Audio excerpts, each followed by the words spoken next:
culture eats strategy for breakfast. One of the key learnings from Capucine Codron, who's in charge of Swizzle delivery. Welcome to the session, Swizzle. How are you? Hi, great. What about you? How is it going?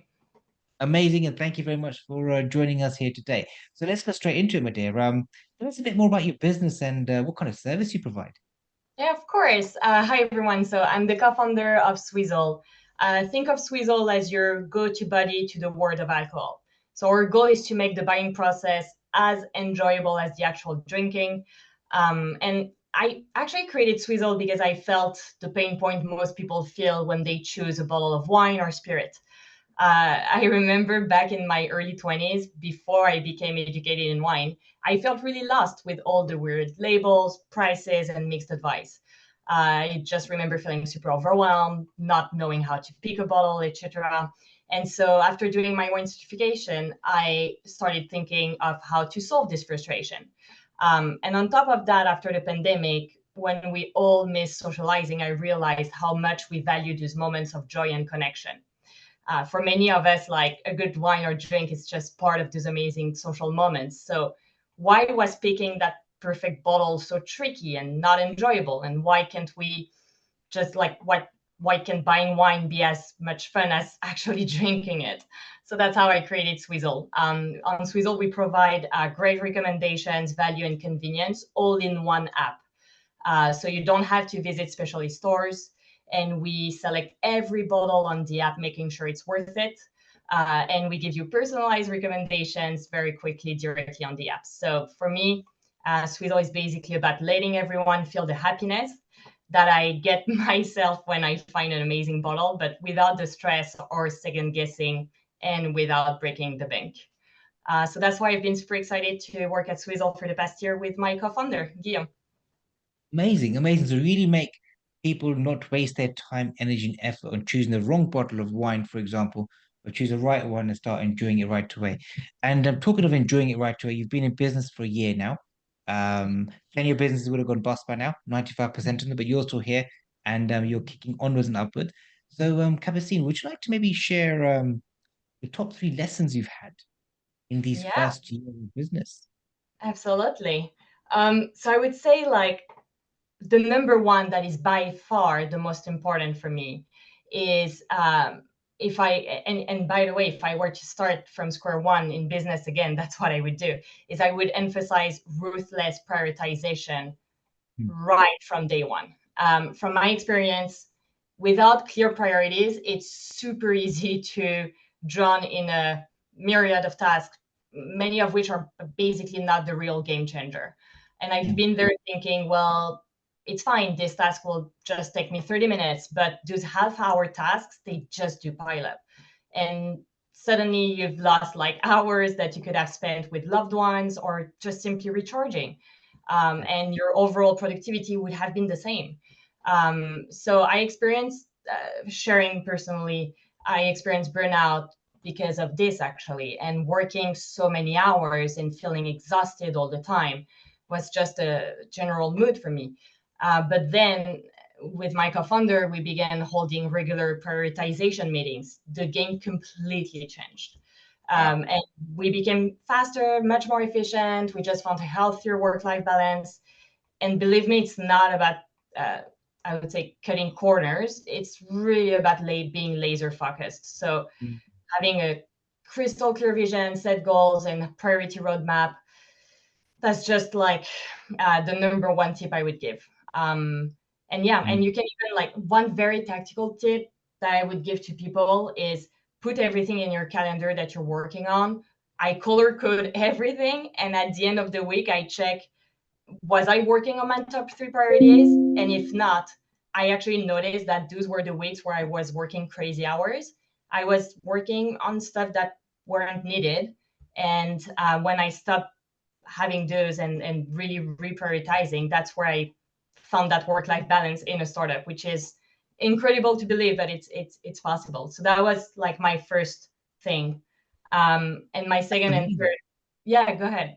It's a very important point you made over there, and something which not many business owners do, from what I've seen, and something for listeners to probably consider if they're not doing it, is spending a bit of time reflecting. It looks as if you spend every week looking at your diary, reflecting on what were my priorities for Monday, and now Yes. that it's Friday, what did I actually do? And like you color coordinate all your tasks. For example, you probably got all your marketing activities in red, your sales activities in blue or whatever. You can then see what the balance of activity is for that week. Is that what you're saying?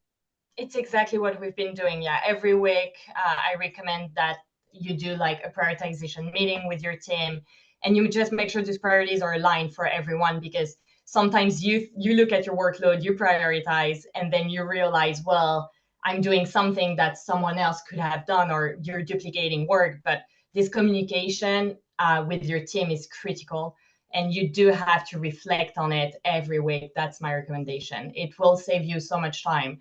And it's okay to sometimes at the end of a week, I'm like, I really did not prioritize well this week, but that's okay. I don't get Mm, discouraged. I just look at it and I'm like, how am I learning from it so that next week I'm going to crush it? And that's been very, very helpful. And that also got me out of the burnout, because I felt that I was driven by the right things. We were doing the right things, and everything like felt in order. So it was really helpful. amazing. So learning from mistakes seems to be something which you've been actively doing as well, thinking during the reflection time. Now, you said you've got a team, and clearly they've got to be a good performing team to get you this far this quickly within the first year. What would you say is the key thing that drives, or what's attributed to your growth so well over the last year? Yeah, a huge chunk of Swizzle growth is honestly our culture. We've built this space at Swizzle where like everyone can be real about their feelings. And believe it or not, it is okay to cry at work or say, hey, I'm frustrated by what you just said right now. This made me feel this way. And that's totally okay. And that's very healthy to do this. And it's not Mm, common, actually. But we created that culture. And most times it's important to realize that no one's out to get you. So if it's often just like a miscommunication or simple misunderstanding. So talking about it right away on the moment, it just sorts things out way faster. Um, and like when things go unsaid, it can just really slow us down and it reduces trust. So just by getting it out there, we just move faster. So mm, it's been a game changer to have this open vibe, and especially with our team being so diverse and many working like except my co-founder, him and I were full time, but everyone else is working part time from the UK, Ukraine, and Portugal. So having wow. people all around the world, it's like we needed a very, very strong culture to glue us together. And that allowed us to launch our app on time and within budget, which is rare in tech. So we've been very happy with that. But the culture was the main element. And that's why Mhm. we're super intense as focusing on this culture. So you mentioned, so that's a very important point, and a lot of business owners out there, a lot of times, don't get the culture right. Um, I mean, what advice would you give to someone that's looking to set out their culture? What's page one? Where do they start? I mean, if there's a business out there that runs, say, an opticians corporation, and they've got, say, 17 different opticians branches, how do they know what or where to start when designing their culture? How did you do it? Um, I think the culture needs to come from your your heart, actually, like from your values. You need Mm, to ask yourself what matters the most to you. And for me, it was like empathy, compassion, and kindness at work. That's something I really, really need and I wanted to embrace. So when I met my co-founder, we actually spent a lot of time at the beginning, even before creating Swizzle. We spent so much time talking very honestly on how do we want that culture to be? What kind mm, of company do we want it to be? How do we react with conflict? We actually talked seriously about, okay, if we're in a conflict, how do you want me to tell you that you're frustrating me right now? And just having those real discussions helps like create that culture. What's important to know is that a culture, you can let it happen along the way, or you can decide to create it from the beginning. And it's a mm, lot easier to create it from the beginning. But for this, align with your co-founder or the person, the people you're hiring at first, make sure they fully embrace it, and then you then reproduce it in every team. But everyone has to be extremely aligned with that culture. Yeah, So talk to your co-founder, put that on a paper. We did have like a paper with my co-founder where we're saying, if we disagree, this is how we're going to proceed. brilliant, If something happens, this is how we're going to actually react. And brilliant. just, yeah, taking that time is essential. Almost as having like a culture day where you get a blank piece of paper, your favorite pen, and designing it like you're designing a house, but you just design the culture and what it looks like, ways of how to handle the team, ways of well, how you're going to work together as a team, how you're going to handle your customers, how you can handle problems, etc. And you're Yeah. going to designing the culture by design, well, having the culture by design rather than let the culture appear by default. Love that share. And Now, one element to add to this is like when you recruit people, then it's super important that you write down questions of your interviews based on mm, your values and your culture. So I use ChatGPT, for example, where I ask ChatGPT, here are our values at Swizzle, our culture, create questions for me to ask in interviews to verify those elements. It is so helpful. I recommend it to anyone. love it, love it, love. Oh, I'm going to try that as well. You're just giving me a cheeky idea over there. Now you've been working on this business for a year now, and there could be times when you got ups, you got downs, all that kind of stuff, and that happens to all business owners. I mean, so what inspires you from a day to day to keep you going and keep growing, really? um, Honestly, like I think I'm probably someone who is being an entrepreneur is the right job for me. I just love it. Whether it's challenging, it can be exhausting sometimes. I just love being an entrepreneur. And I think one aspect of why I love it so much is, of course, I love Swizzle, the product Swizzle, etc. But I also love the fact that I'm shaping the company, an entire company with my co-founder. We're shaping together something we believe is going to be an incredible work environment. And it is so satisfying to know that we're going to create so many jobs where people are going to feel very empowered and happy. And I think that's been motivating me a lot. Even on days where sometimes you get a bit in doubt with your product.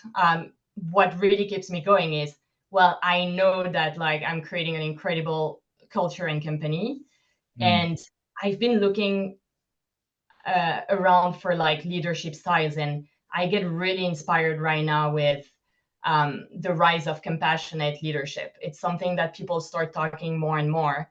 And in a word that often feels like it's all about the hustle, it's hard sometimes. So we need to refocus on that new leadership style, mm. which will, I think, yeah, it's moving me. I'm being moved by leaders who put just kindness and empathy at the forefront.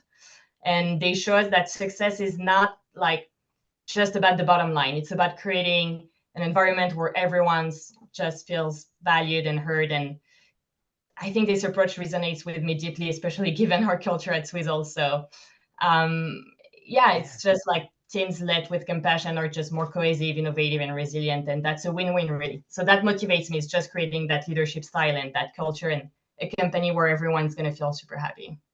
love it. And it sounds like a company that people would want to come and work for you rather than you're gonna have to hunt for people. You can potentially have people coming and lining up to come and work for you. I mean, so looking ahead now, let's switch focus to looking ahead. Where do you see yourselves in 5 years' time? Um, in 5 years, I see myself working hand in hand with my co-founder, Guillaume. I wouldn't do that without him. We're just a perfect combo. I envision Swizzle soaring to new heights. I see us expanding like our footprint all over the UK or making a significant mark in Europe or both. And I also see Swizzle with hundreds of colleagues, people working with us, joining our mission. I want Swizzle to be the go-to platform for wine, beer, spirits, and even non-alcoholic drinks. And yeah, it's just a great future for Swizzle. But beyond the business metrics and growth, I want to be an example in the startup world. Um, just a shining example of how companies can operate with genuine heart and soul. And I want us to be known not just for our products, but also for this culture and this compassionate leadership I just mentioned. And a culture where work-life balance is not just a mere slogan on the Mm, landing page, but it's a daily practice. So yeah, I really envision a Swizzle where every team member, from the newest recruit to the most seasoned veteran, feels valued, heard, empowered, mm. a place where like ambition and efficiency meet kindness and balance. It's the goal. So in summary, yeah, I dream of Swizzle being the company everyone aspires to work for, like you said, a place that Mm. radiates positivity, ambition, genuine care. So yeah, that's the goal. Sounds amazing. And you may as well keep a spot there for me if there's possibility. But now taking a look at the future, and we're running out of time, so I'll ask you one quick question. What would you say are the top two challenges your company's likely to face? Forgetting the things that are outside of our control, like the condition of the economy, etc., things we can't control. But for the things that are in your hands, what would you say are probably the top two challenges you're likely to face over the next 3 years? That Swizzle is likely to face. Yeah. Um, I think it's a company like Swizzle, we will have to grow really fast, which means we'll need to hire a lot of people. And something we will face is hiring the right people that culturally fit. Mm, So that's definitely going to be a challenge, but I'm super excited about facing this challenge. And I think there are many ways to go about it. But yeah, it's just making sure that culture just doesn't disappear as we grow. And that's been an issue for many companies that add hundreds of people so fast in their company. The culture just like disappears. But evaporates. Yeah. exactly. So it's going to be a challenge, but I'm ready to face it. And another challenge is um, just like going with the new chat GPT trend and all the changes around us. How do we embrace AI? How do we embrace everything that's happening, but in a safe way for everyone, for our customers, for our employees? Um, so it's going to be a big challenge, staying informed, educated on everything that's going on, and doing it the right way, really for everyone. That's going to be a big challenge, but the most important is always making sure we're creating value and not deteriorating something for others. So we need to keep Yeah. that in mind. We have that top of mind at Swizzle, and yeah, very exciting things are going to come. Exciting indeed. And you mentioned the word value, and I think you've probably added plenty of value onto the listeners' minds today. Plenty of things to think about around culture. If that had become a topic that wasn't something on forefront of your mind, I'm pretty sure it's going to be on the forefront of many business owners' mind after they hear this. Capucine, it's been absolutely marvelous having you on the show today, sharing abundantly to everyone. Wishing you amazing luck in your business, and no doubt I'm going to be downloading your app ASAP to get my summer run going as well. Thank you for your time, Capucine. Thank Appreciate it. you so much, Amit. Bye.